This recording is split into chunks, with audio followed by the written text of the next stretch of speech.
If you saw X, then from that point, you should either see Pearl or you should see Maxxine. Bing bong. I really don't know what to say about Maxxine other than the fact that really it was just disappointing. I want to get this out of the way right now. Maxxine is not a bad movie. It's actually pretty good. The only problem that I have with it is that it's a weird in-between of a movie that's kind of a sequel to a 2 or 3 part potential trilogy, but it also doesn't seem to know exactly what it wants to be. So if you've seen the previous 2 movies, X and Pearl, Maxxine is the third in what I think is supposed to be a 3-part series, although at this point I'm not really sure. Originally when I saw X, I really liked it. It was this ensemble horror movie. Mia Goth was great, Jenna Ortega was great, and it was a really fun horror movie, an old school slasher, kind of Texas Chainsaw vibes. Shortly after that, they made a prequel movie to a character in X. It was titled Pearl, which was also pretty good. I think maybe either as good or slightly better than X. Then we got Maxxine, which initially I was very excited for.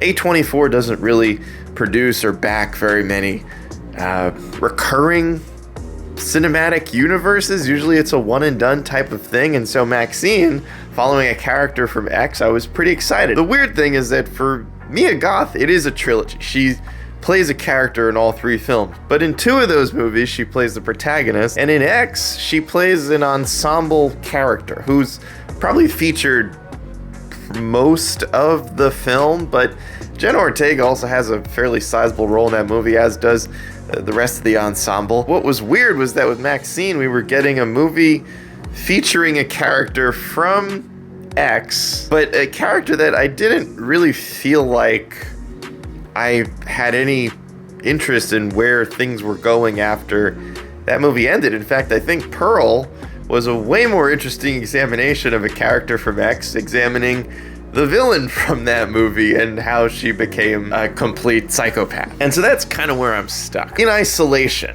just as in its own entity, I think that Maxxine is probably a decent horror movie, a decent slasher, or to be completely honest, it feels more like a thriller action movie. And, you know, again, on its own, I think maybe that's what it is, but that's not the point here. The point is that Ti West made 3 films, all of which featuring Mia Goth playing a fairly central role, except she plays a completely different character in one of the movies. And so I'm kind of in this position where I feel like this is a 2-part trilogy. So it's weird. It's like if you saw X, then from that point, you should either see Pearl or you should see Maxxine. But I don't know if you should see all 3 movies, because this is a weird instance where I think that this being a trilogy kind of devalues or sort of wrecks the fluidity that existed potentially between 2 of these 3 films. I think that Pearl and Maxxine have nothing to do with each other. If you've seen Pearl, you could see X. If you've seen X, you should see Pearl. If you've seen X, you should see Maxxine. And if you've seen Maxxine, you could go back and watch X. But there's no trilogy here. There's not really any crossover between the second and third movie, prequel to final movie, however you want to get the timeline organized.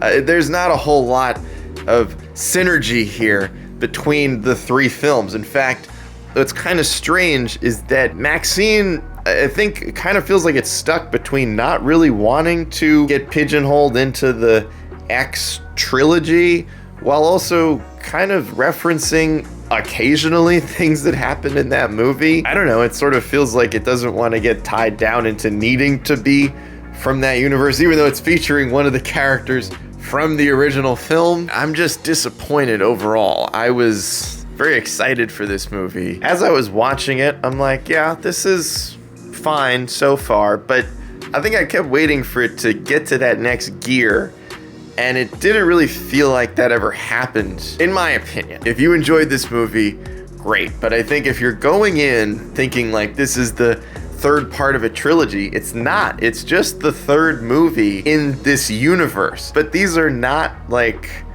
it's not a trilogy, which is just, I think it's a little bit trippy for me, because I definitely went in assuming this was supposed to be a trilogy. This is supposed to be the final part of a story, and I guess technically it is, but also, did we really need it? Was Maxxine necessary? It feels like either you make X and then you make Pearl and that's it, or you make X and then you make Maxxine and that's it. The fact that there are these 3 movies that have a weird crossover, but some of them don't really cross over at all. Even more so, the fact that we're following a character from an ensemble movie that didn't really feel like they needed to be explored much more than they were in the initial film is strange. And also the exploration that goes on is like kind of unfulfilling. This character wants to become a famous movie star, but that's kind of it. Like that's pretty much the character. I mean, obviously there's trauma going on from X that carries over slightly into Pearl, but like not that much. Like Maxxine seems oddly unmoved